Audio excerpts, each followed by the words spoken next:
Welcome, everyone. Good evening, and thank you for joining us. My name is Julie Shields-Rutina, and I am the Director of College Planning at MIFA. And this webinar this evening is about financial aid appeals in the time of COVID-19.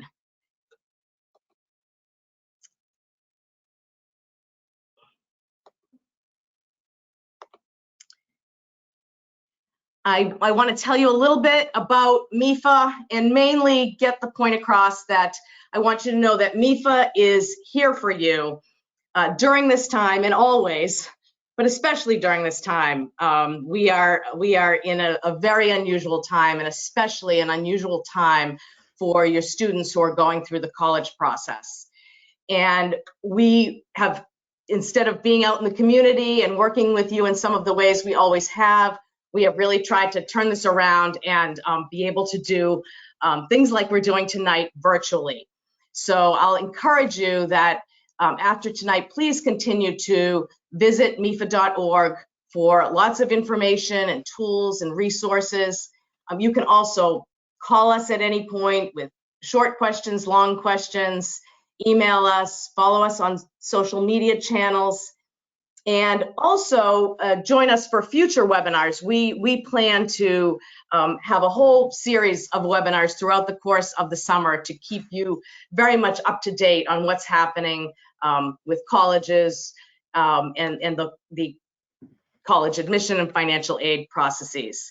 One other piece is that we have a page on the MIFA website on mifa.org, mifa.org/collegebound2020, where we've consolidated and brought together a number of tools to really help you as you think about this fall, paying the college bill, making sure you're making an affordable choice. So please check out that as well.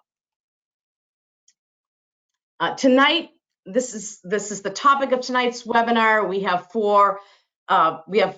five wonderful presenters and four college professionals that I'm going to introduce you to in a moment.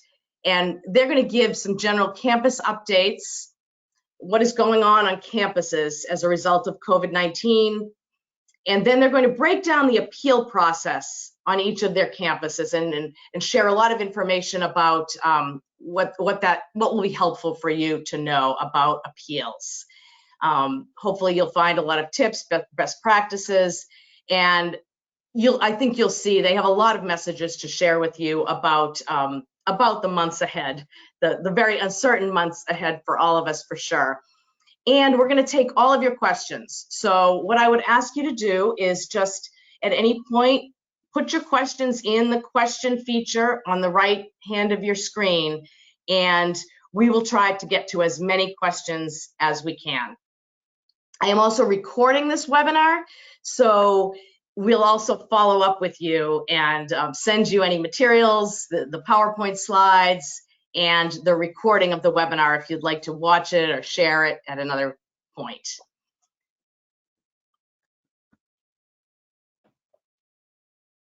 And what I feel most happy to be able to share with you is our list of wonderful presenters. So we have Gail Holt, who's from Amherst College, Kevin DeRusi from Salem State, Melissa Metcalf from Boston College, Bill Smith from Stonehill College, and I don't have his picture there, but my colleague Jonathan Sparling from MIFA is also joining me. So he and I can make sure that we get a good majority of your questions answered.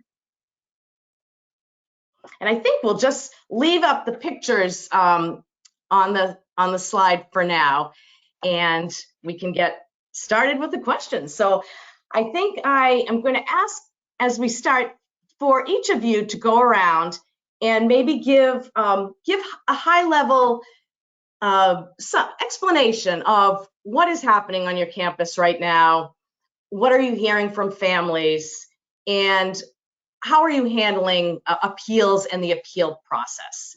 So can we start with Gail? Sure. Thanks, Julie. It's great to be here with all of you. This is traditionally a very exciting time as we're focusing on students who have been admitted to our colleges and our universities and helping them plan for entry. This year is quite uncharacteristic in that we are simultaneously still doing all that work while also trying to care for our current students. What we're most experiencing on our campuses right now is just concern about the future. I share that concern with you. I myself am the parent of a high school senior who is also searching and selecting, has just made a choice about a college. So everything that you're feeling, I feel too. And we just be assured that our campuses are talking about every possibility. I know that waiting for information is incredibly difficult, but I trust, I hope you trust us that every question you have and every worry you have, we are discussing it endlessly on our campuses. So we're discussing it, we're trying to plan for it, and we're trying to get as much information to offer and start to education that's going to be safe for everybody. We absolutely are receiving appeals, and we look forward tonight to kind of talking about that process. Let me turn it over to some of my other colleagues.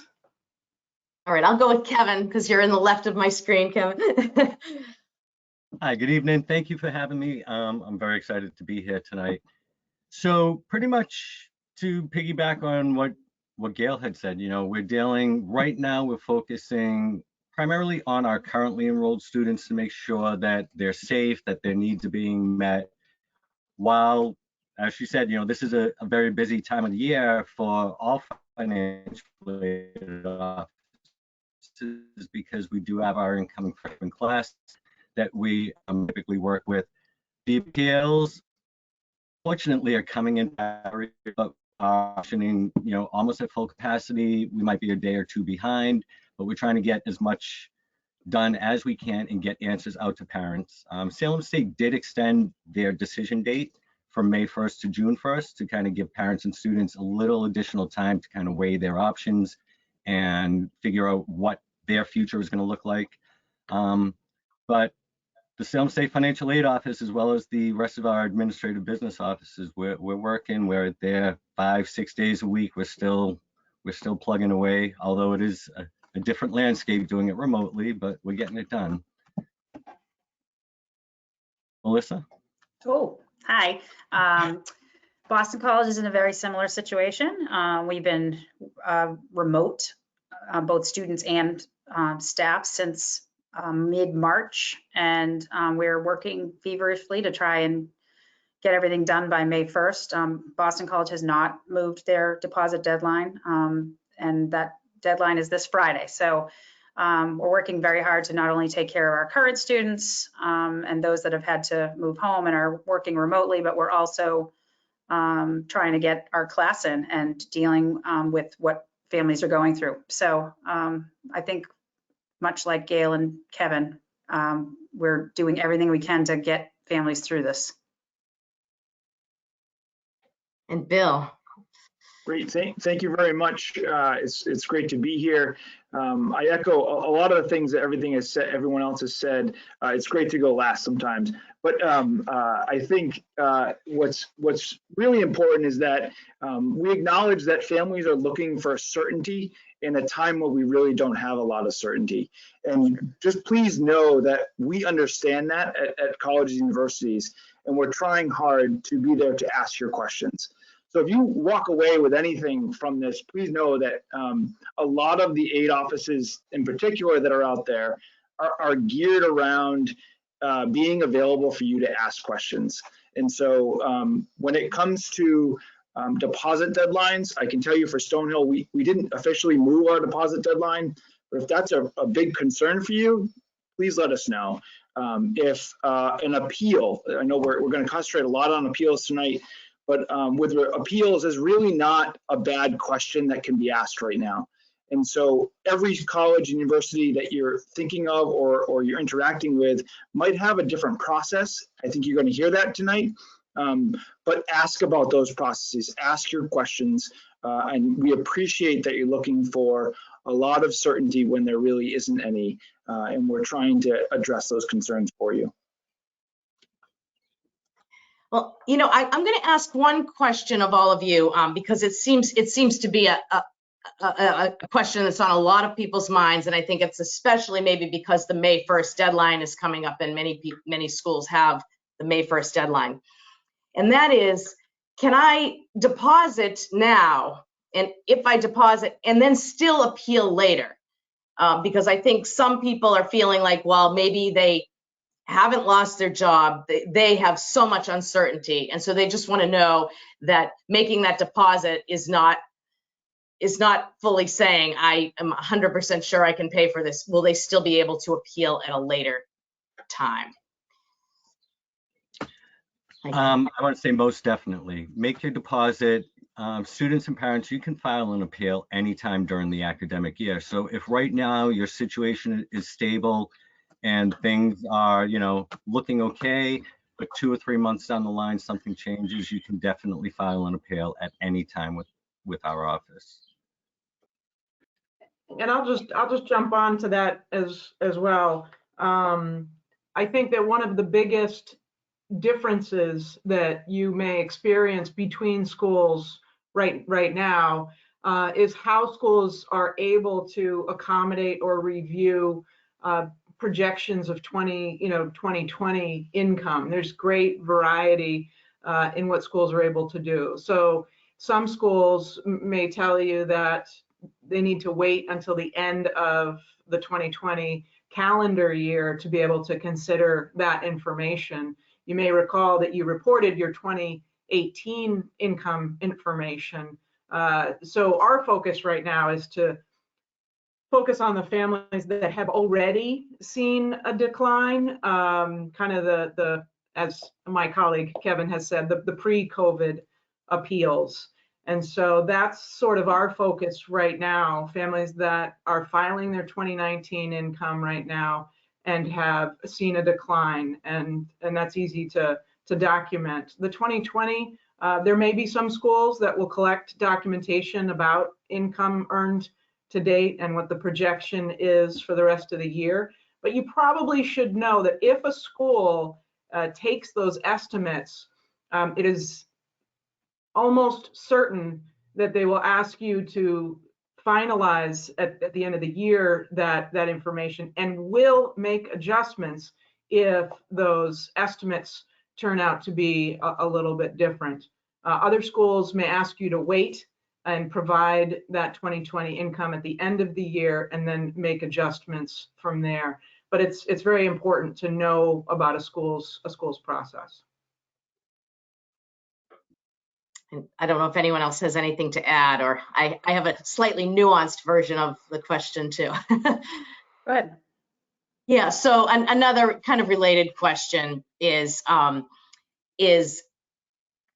it okay if we deposit now, but if it turns out that school is online in the fall and my son or daughter thinks that really isn't going to be a good situation, can we then ask for a deferment? So I think for most universities, colleges, that decision is left with the admissions office. I know most of us do deferments. Students defer all the time. I'm not sure how every individual university will handle a mass amount of students trying to defer at once. That doesn't really work for anyone. So I would ask very clear questions from the admissions office about how each school is handling that process. I think generally in normal times that yes, that's an option, but I'm not sure how every school will handle that this time around. Yeah, and I don't know if you have anything to add about that, Bill, or. Yeah, it's unfortunately it's a very school specific question, and their policies could range pretty dramatically on that question. I think as to the degree of which they even allow a deferment and how long the deferment may even last. could vary. Never mind even just whether or not it's a viable option to even apply for. So there's a great deal of it depends in that answer. I can say in every answer it depends. I can say that I think that there's a lot of rational thinking that is happening on college campuses, and speaking more from Stonehill, where I am, we are trying to position ourselves to answer these questions in ways that protects the student and also the institution. And so when it's not our goal to put a student in a situation where they're not comfortable, because we know that that won't lend to academic success, right? And at the end of the day, that's kind of what we're trying to achieve holistically as an institution. And so that is a viable question that I think parents and families should just get comfortable asking at the institutions that they're considering. And I think that admission offices, to Melissa's point, for the most part, that's traditionally held through admission offices. Sometimes it's held through registrar offices. But that's a question that you should feel comfortable asking. And I think that that's probably a question that admission offices are prepared to answer. That's great. And as we're talking about, oh, go ahead, Kevin. Yeah. We actually had a meeting about deferrals this morning, and what I can say, speaking for Salem State, is, you know, if a student does decide they want to defer one semester and just kind of see how our spring of 21 is going to look at Salem State, the university has not made any decisions about the classes at fall at this point. You know, we're kind of feeling it out to see what goes on, but if a student at Salem State does want to defer and come in the spring, we are assuring that your financial aid package will not change between fall and spring. We'll keep your spring portion of the financial aid in place. Any deferments beyond a year, that we cannot guarantee. We do award our incoming students the institutional funds, which are good for, you know, they renew every single year. So if you are a potential Salem State student and you choose to defer, we can guarantee your financial aid package won't change moving forward through into the spring semester. That's good. So I have a question about a specific type of appeal. And then we also get questions about the mechanics of an appeal. You know, what do I have to do if I want to appeal? Do I have to fill out a form? Do I have to send an email? Do I make a phone call? And so the question is, I received award offers from 4 schools, and on 3 of them I have a merit-based scholarship, and I don't have a merit-based scholarship on the 4th. Should I go to that 4th school and appeal for a merit award? So I know that's multi-layered, but maybe you can all answer that, you know, as it relates to your schools, and then just talk about the mechanics of actually making an appeal. It depends. I just joke because that's what we always say. Every answer to every financial aid question is. I think it really does depend on the school. There are some schools that do merit. There are some schools that do need. There are some schools that do a combination of merit and need. And you need to find out which school does which. At Boston College, you cannot appeal for a merit award. We just don't have merit aid outside of our presidential. And so in order to appeal, there would, you know, we're using formulas. We're determining eligibility based on data, and it would have to be information that can be changed within that formula. So something new from 2018 information that we're using, whether it's an income loss or you know, medical expenses or something to that effect. But like I said, every school will be different. I'm sure Gail has very similar. She has a very similar take that Boston College would. I'll take that from Melissa. Thank you. We do. Amherst College also only awards need-based financial aid. So I think it's very important to know the school that you're coming to. It puts us in a difficult position when families come and say, I've been offered $15,000 more from this other school. unfortunately, if it's a merit award, that gives us nothing to go on. We only ask that people share with us, what is your concern about being able to afford our education?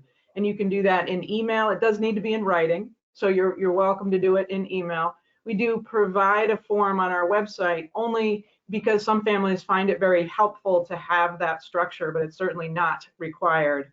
But anytime you're providing information, you want to be as specific as you can with the context. So if you're talking about an income loss, be specific about the dollars. If you're talking about supporting an elderly parent, please be specific about exactly how much money you're giving them each month.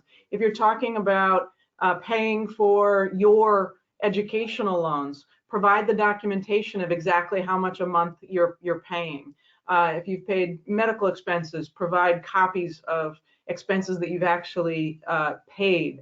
So the more specific you can be, the easier it will be for us as financial aid professionals to assist you. But in a need-based institution, there needs to be an ability to change an actual data element. Unfortunately, it would just be easier if you could lower this number. Doesn't give us the ability to make that change. There has to be something specific. And I'll throw it over to Bill or Kevin to add to that. We're very much in the middle on this one. We do a combination of both need-based financial aid and merit-based financial aid, and we fully leverage both. The context for the appeal at Stonehill does not necessarily require a form. We do, much like Gail had suggested, we use forms to help families go through the process, but a form is not necessarily required. The best advice I could give with regards to appeals, kind of what Gail had touched upon, is if you're reiterating information the college or institution already has, your likelihood is probably going to be lower as opposed to providing some sort of new piece of information. So if you're just reiterating information that's in the application for admission and the financial aid record, we have that information and we already use that information to get to the aid package that you were provided.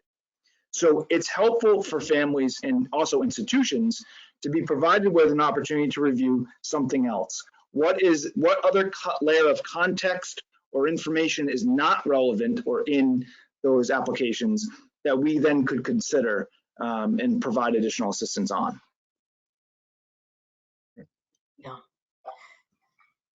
So we have another question. It's very forward thinking, which of course we always encourage families to be planners and planning not just for 1 year, but for many years. So this question is it just inevitable that you will be spending more on financial aid this year than you anticipated? And if so, does that mean you'll be squeezed next year and we will get less financial aid next year? You want to go, Kev? I'm trying to piece together. I'm going to say no. I mean, the way that we award financial aid, it is a formula. It is a standardized formula that we use, and it's across the board, whether it's an incoming freshman, a returning junior, a readmit, an evening student. The financial aid formula that we use is the same. It's based off of your FAFSA, and the calculations are consistent throughout. If you file an appeal, yes, that may change your financial aid award for the upcoming year, and it might be a little bit lower the following year, but everything it's a standardized formula that we use. Great. So I think, oh, go ahead. I agree with Kevin. I think it's important, to know that colleges look long-term at all of our decisions. This is why often in the news we are rated or discussed based on our endowments, but those endowments are very important because they are actually what provide the continuity from year to year, so that when we get into these situations where what we call the net tuition revenue, the money that's coming from families because of a higher expense in financial aid, that is actually offset by money from the endowment. So what we expect is that if family circumstances are staying relatively the same, families should expect the financial aid to stay the same as well. If family circumstances change in a need-based world, then they should expect the financial aid to change. And the biggest change going forward would be a child either going into or coming out of college. So that's something that you can plan for, and you can always speak to a financial aid professional about things you're anticipating, just to kind of talk through what some of the implications may be. Melissa. Similar to Gail, I mean, we're a very similar university as far as need-based aid and meeting. We meet full need. So like Gail said, we've modeled that over years and years of data to make sure that we're consistent in the future. You know, I think it would be unfair to say to families that some schools might, that some schools won't be squeezed. You know, every school has a different financial situation. But I think if they're from the get-go telling you they're going to meet your need, then they're going to do that for the 4 years. I know that we plan on doing it, whether we spend more this year or not. So again, it's very individual, school to school, but most universities are telling you up front whether they're meeting your need or not. So I probably didn't help in any way. Sorry. Oh, that's great. That's great. Really inarticulate.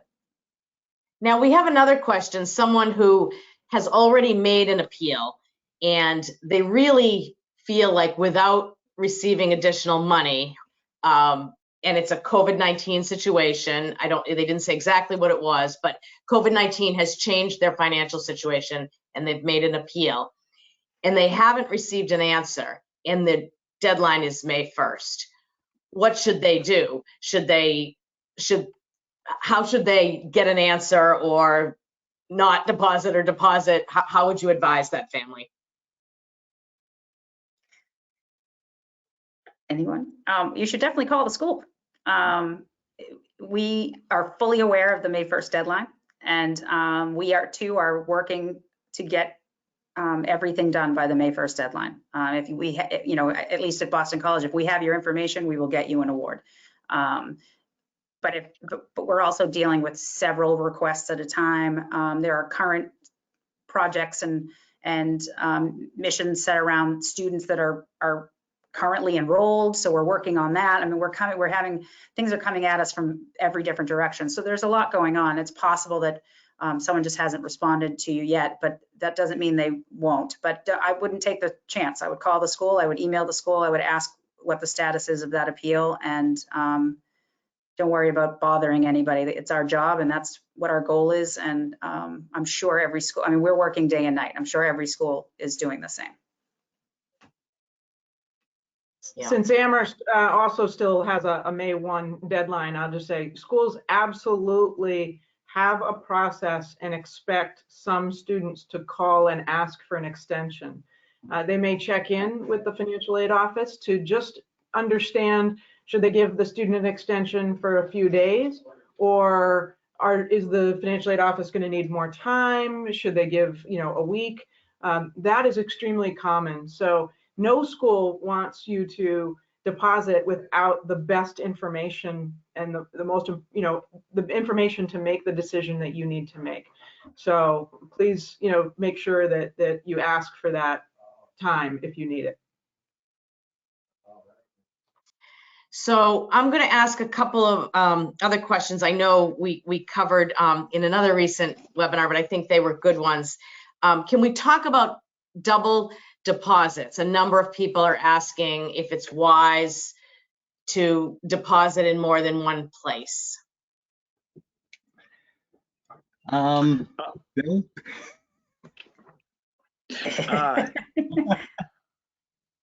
I think the people on I think higher education institutions know that double depositing exists. Right. I don't recommend the process. I don't think I would recommend the process to families, nor would I advocate on behalf of families to do that. Is that always in the best interest of the student? It might be. Is it always in the best interest of the institutions? No. But we understand that it happens, and we understand, and especially in a year like this year, where there's a lot of uncertainty in the going into the fall semester. Will we experience an uptick in the number of double deposits? I think that that's something that's being actively talked about on many college campuses. I would, you know, and I'm going to speak a little bit from my parent perspective here. I agree with Bill that I discourage it. And the reason I discourage it is because this is an incredibly challenging time to establish the sort of the onboarding and the relationship between the college and the student. And when your students deposit, they are going to start receiving information from the school about course selection, about housing, about meeting other students. And that really is an important part of developing the relationship between the school and the student. And if a child is trying to do that with two schools, that can be really confusing. And I think that more than ever, we need to find ways to connect right now. Yes, there's uncertainty, but there's uncertainty for all of us. There's not going to be large variations probably in what our institutions do, at least regionally, because regionally they're going to be you know, under the same worries about health and safety. Health and safety is the most important part of what campuses are setting out to do to protect our young students. So they're going to take the most, you know, safe precautions. They're not going to put students in harm's way. They're going to develop practices that are best for their campus. So I would just encourage students to do the best they can, be thoughtful, go with their gut, and make one decision. I had a conversation with a friend last night about her daughter who's making a decision, and she said, what happens if I deposit at school A and then school A goes online for the semester and I missed out on school B? And it's a tough decision. I understand why families double deposit. I get it, but as you know, I was explaining to her, it's likely that, like Gail said, there's not going to be much difference between school A and school B in the way that they manage what's happening right now. You know, the safety of the student is number one priority for all schools, and it's not likely that if, God forbid, we aren't, you know, in person starting school in September, that it's not likely that one school will and another won't. So it's, you know, the certainty is there, but I think making that one decision is probably the best way to do it. It's certainly not a good idea I mean, schools suffer from double deposits. It doesn't work well for universities at all, but that's, you know, not the family's problem, I guess. So it's not, you know, it's really just better for the student to have a focus and a plan and to work from there. So we have a question that I think in all of the ways you've talked about good communication back and forth between families and yourselves and your process. But I thought it's very specific, so I'll throw it up. One family asked, is there a certain level of loss of income, you know, a certain level of change that would make it worth an appeal versus not to make an appeal? Yes and no? Yes and no.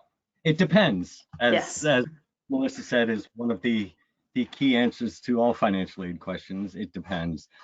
If you're coming into, I'll speak on Salem State side. If you're coming in and your FAFSA is showing an estimated family contribution of, you know, $30,000, $40,000, and you've lost 2 to 3 months of income, and it was only a temporary loss, that's really not going to have a big impact at Salem State on your financial aid package. We are primarily need-based. We do have merit scholarships, but a lot of those are also need-based. There's a need element to them as well. It really depends on the length and severity of the loss of income at Salem State, whether or not it's going to really be a huge impact to your financial aid file. Okay. And I don't know if anyone else had anything to add to that. We know that you want to hear if there are changes anyway, and it's hard to say there would ever be a cutoff or a certain number. Yeah. Someone asked about do all colleges have payment plans? And I know you do, but does someone want to just explain what a payment plan is and how that could be helpful to a family? I think we can talk about what a payment plan has looked like in the past.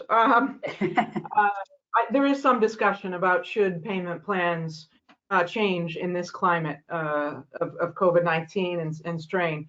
But in the past, you would, some payment plans are by the semester. So you may start just before the semester starts. So it could start as early as June and go through to November on a monthly basis. And there might be a relatively nominal fee for that payment plan, maybe $60 for that semester. And then the spring semester payment plan might start in November and go through March. So they're usually a total of about 10 months for the year. But there might be some schools that are trying to stretch that out a little bit more to maybe be 12 months to help families. But most schools do have a payment plan, and they're a good way to spread out that cost, because schools expect that you pay for the semester before you go. So it's pay as you go, not pay as you went. So payment is expected up front. Schools, for students who don't satisfy their balance, schools may have policies that prevent future registration or future housing selection. And that's disruptive to the student and not a place that they want to be. Thank you. And this question is, we've talked a lot about loss of income, job loss of income. This question is about the COVID-19 effect on the stock market, and that people's savings and money that they have invested for education has gone down. And how would that be? Would that be a reason to appeal? Are there stock tips involved here? That might be helpful. So I'll take this one. We're getting lots of these, and we're all being impacted by the market, including the universities. Endowments are taking hits left and right. The short answer is no. And this part of the analysis is very federally regulated. It's very specifically noted in the regulations about how we handle this within the analysis.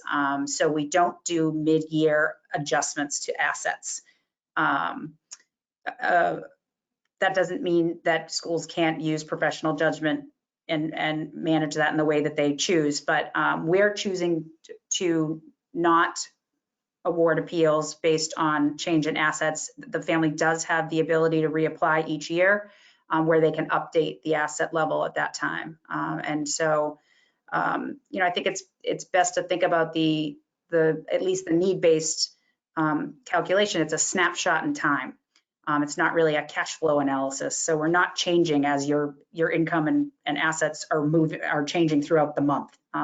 So the short answer would be no, we're not doing appeals for asset changes right now. I'm not sure how other schools are handling that.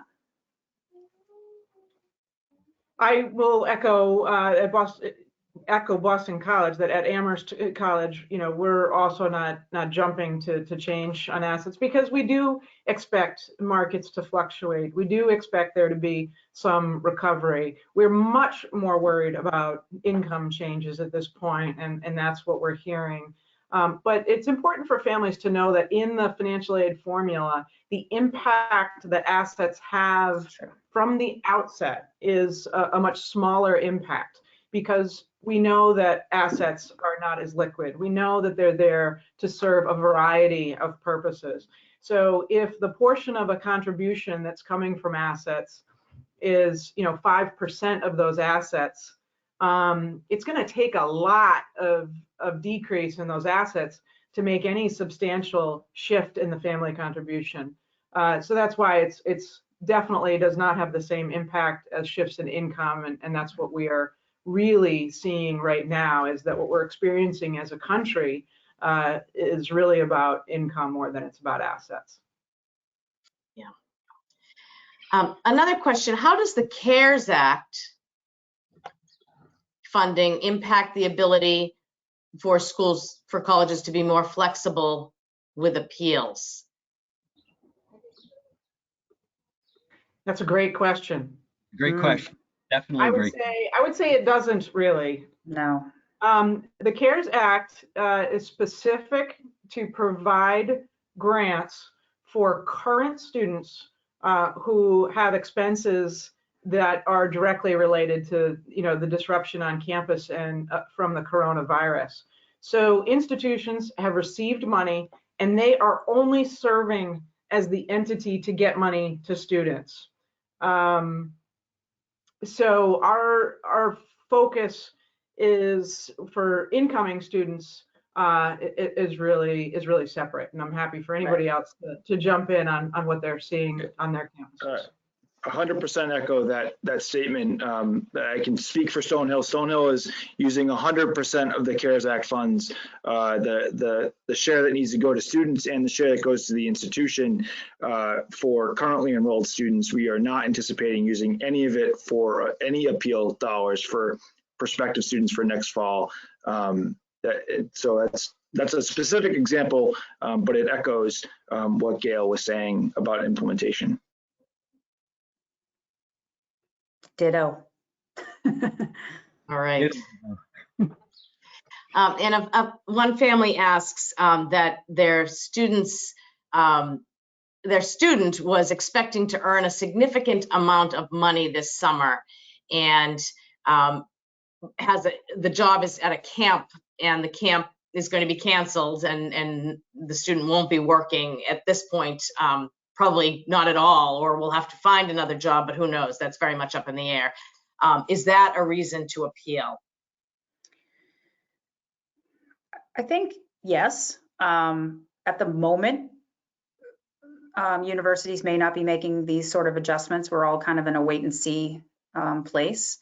But it's certainly reasonable to, within the formula, there's a student contribution. And I know for the need-based schools, particularly in their institutional formula where they're determining eligibility for their money, there's an automatic contribution. So it is reasonable under certain documented experiences that it's to ask for that to be removed from the analysis. But it really depends on the school's financial situation. Do they have the money to sustain that, to fund that? And so, like I said, it's not unreasonable to ask, but it really will depend on the school circumstances. Okay. It's certainly something we're talking about. It's certainly something that we're aware of. I mean, some schools don't even know if they'll be open in the summer, never mind having their own work study students and their own employees. So it's certainly being talked about. Yeah. And then I feel like you've probably answered this too, but I'll answer, I think, near the end of this is the last question. There's a family who asked, they received their financial aid offer and they just accepted it at the time. But now that COVID-19 has happened, everything has changed, everything has gone up in the air.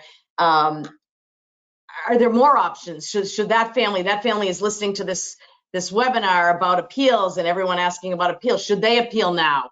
Would there be more option for a positive response to an appeal now than there would have been in the past, back before this all started?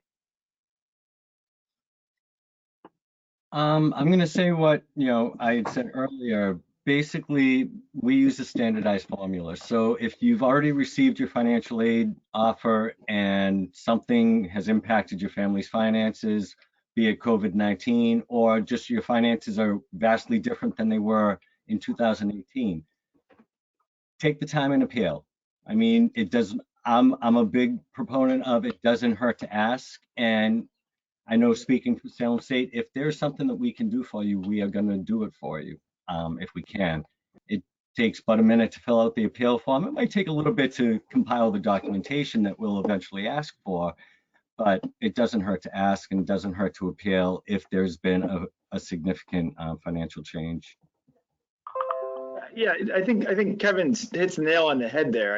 I think if you think about it from the lens of how I would kind of approach it, of unless I think that I've pulled the wool over their eyes, it's very rare that you're going to appeal and they're going to take away money, right? It happens, but it doesn't happen all that often. So if you're okay getting a denial back, your risk, your liability of appealing is little, right? Unless they find errors in the documentation that you've already submitted. But it's not the intent of aid offices to take money away when a family is appealing for more. I don't think philosophically that's kind of where we want to be. But I think given all that's going on right now, it's very, aid offices are preparing for more questions. We're preparing to try to navigate this with families. And so I think it's okay for us to a certain degree, assuming that you believe you have a case to be made for a specific thing. And if that's COVID-19, so be it. We're prepared for you to ask the question. I think it's important to definitely reach out to the financial aid office. You probably have a specific financial aid counselor assigned to you who's familiar with your information and your documents. And just by having that conversation, sometimes things pop up that you might not have known we could do anything about, but we find something that we can do with it. And so like Kevin said, it doesn't hurt to ask. But to echo what Bill was saying earlier in the evening, it really should be something new. We have everything that you've submitted. We've determined your financial aid based on what you've already submitted to the institution. Unless it's new, there's really not much schools can do. We don't have a secret stash of COVID money somewhere. There's very specific guidelines around how we can use the CARES Act funding. Institutions have their money for need-based financial aid, and they're prepared to use it. They build in appeals when they're determining how much they're going to spend each year. So we do consider everything you're eligible for up front when we're awarding you. So there's no negotiation happening after the fact. So, but like I said, it doesn't hurt to ask, and sometimes that conversation sheds light on information that you weren't even aware was appealable. So I would encourage you to reach out to the financial aid counselor at the specific school. And I'll just add one thing to that. I've seen that many schools are able in this kind of new environment to offer webinar appointments. So obviously we can't welcome you to campus, which is our preference. This is an exciting time for us, being able to share in your joy and your celebration with your child about being admitted to our schools that we are so proud of and enjoy working for. So it's hard not being on campus and having those face-to-face experiences. So if a school does offer a webinar, I think we're all getting used to being on Zoom and webinars, but take advantage of that, because you can have a face-to-face interaction over the World Wide Web or the internet, but and get to know somebody and ask your questions, and I think that relationship is important to develop. So I encourage it. I don't. Go ahead, Kevin. Yeah. Wanted to kind of toss out there, if you are a prospective Salem State student, if you go to the admissions page or the financial aid page, you can request either a phone call or a one-on-one Zoom meeting. We've started those probably about 2 weeks ago. I don't know, we've done a lot. Probably, yeah, I'm just gonna go with a lot. But we've set that up so that you can do that. You can also set it up with our admissions counselors, our student accounts people. So go to the admissions page at Salem State or the financial aid page at Salem State, and you can request a one-on-one meeting. Right. I'm going to ask a question, and I don't expect that any of you will be able to answer this, but I want to ask it because a lot of people have been asking this type of question. And so I just put it out there. If there is anything you can share or any words of wisdom about it, I present it to you so that folks will know I want to get their questions answered. You know, if school, everyone is anxious about what next year is going to look like. So the questions are, you know, if school is online next year, will it be less expensive? Will we get room and board money returned? Will classes be cheaper if they're online? All those questions about if college looks different than it did 2 months ago, will the costs be lower for the families? Anything, you know, anything you can share. And I know we don't know the answers to some of those things. I'll just jump in and say, Yeah. you know, every single college is talking about those questions. Colleges know that there have to be adjustments. If part of their billing cost structure is housing and they're not providing housing, it just makes sense that won't be, you know, part of what you're paying for.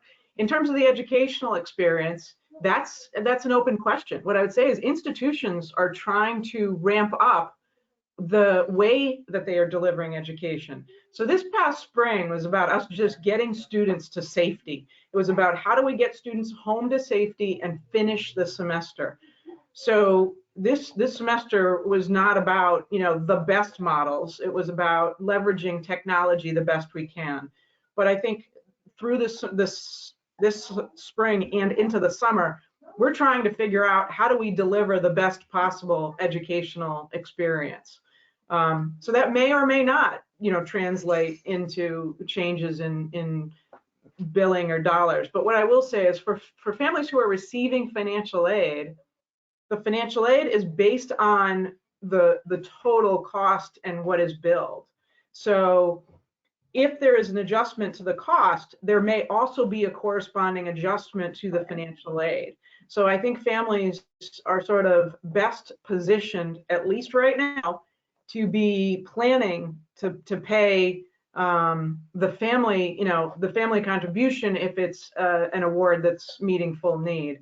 If it's not, then maybe not having room and board will provide some reduction. But again, as I think, you know, Bill said, feel free to ask schools those questions so that they can at least share with you how they're approaching it from an institutional perspective. I mean, we have several key committees that are entertaining very specific planning processes around how education will be delivered, what are the financial plans for the institution to stay sound and healthy, and how will technology be leveraged to deliver what we want to provide in terms of an educational experience. Yeah, absolutely.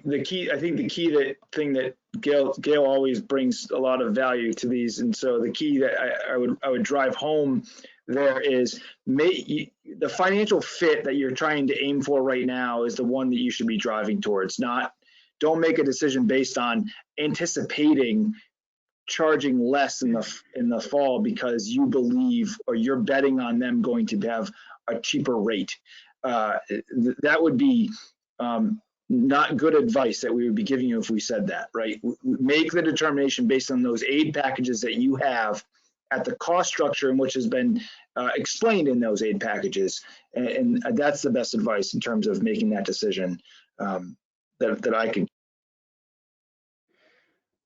That's great. That's great. I think the conversation doesn't change much either, whether we're in the middle of a pandemic or not. The family has to sit down as a whole and discuss whether this is a decision that's going to work for them for 4 years. It shouldn't be decided based on that first bill in August or September. You need to be making your decision about where you're sending your child to school and making this enormous investment on whether you can manage it for 4 years. You know, do you have to finance? Or can you pay out of pocket? How much aid do you expect to receive each year? I mean, those are conversations that all families should be having, and that's no different than whether we're in a pandemic or not. So that's great. And Melissa, I was going to say that too, because there were some other questions that came in about loans and other questions about affordability. And so I wanted to make sure to say again that to look at those resources on the MIFA website that we've given to you, and that we'll follow up with you. Our After the College Acceptance webinar, which is also recorded and on the MIFA website, goes through a lot of those calculations and how you can figure out that affordability piece for yourself, as well as, you know, giving MIFA a call or emailing us, and we can talk through some of those larger issues as you make this really important decision. So I think we're getting near the top of the hour. I guess I'll ask you all to just share, you know, we have a good number of people still with us, and share any closing advice that you would have for them going forward. Kevin, I'll start with you again. Closing advice. A few things. I'd like to, you know, this is new for all of us. This is an unprecedented event. We're kind of in the same situation as you are. We're not sure what's going to be happening a week from now, 2 weeks, a month or so.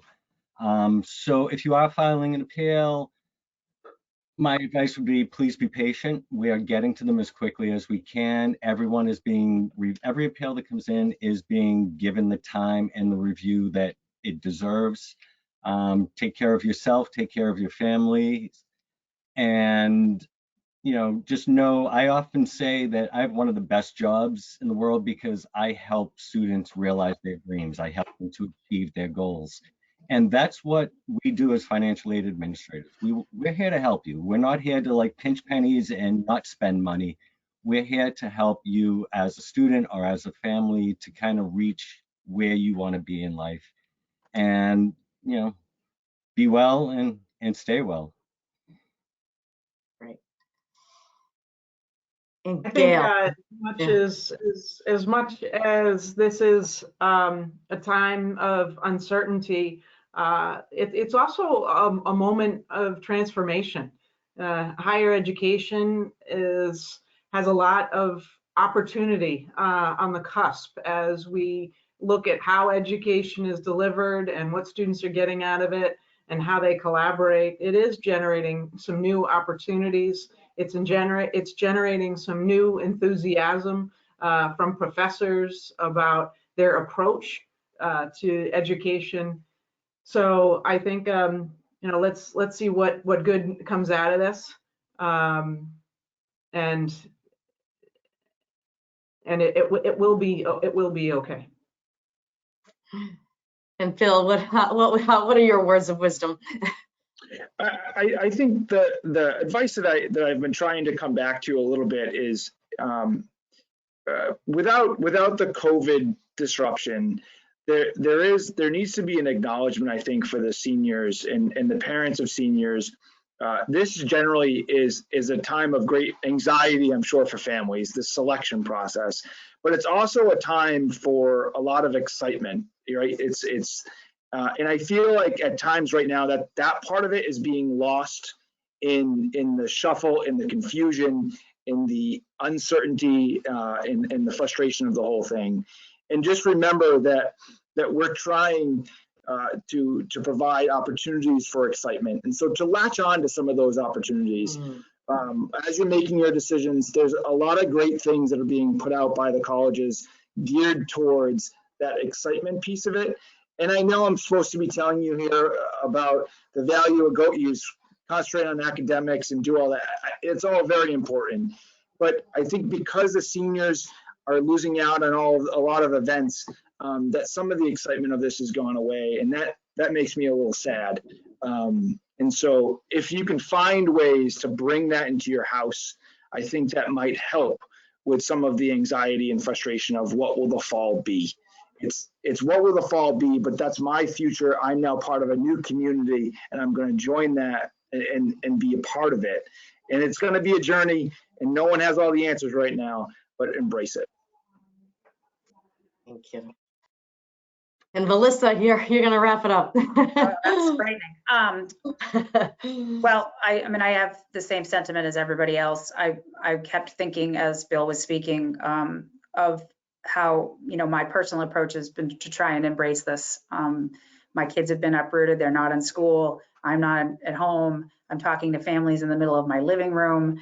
You know, nobody has the answers to anything because things are changing so quickly and happening so fast.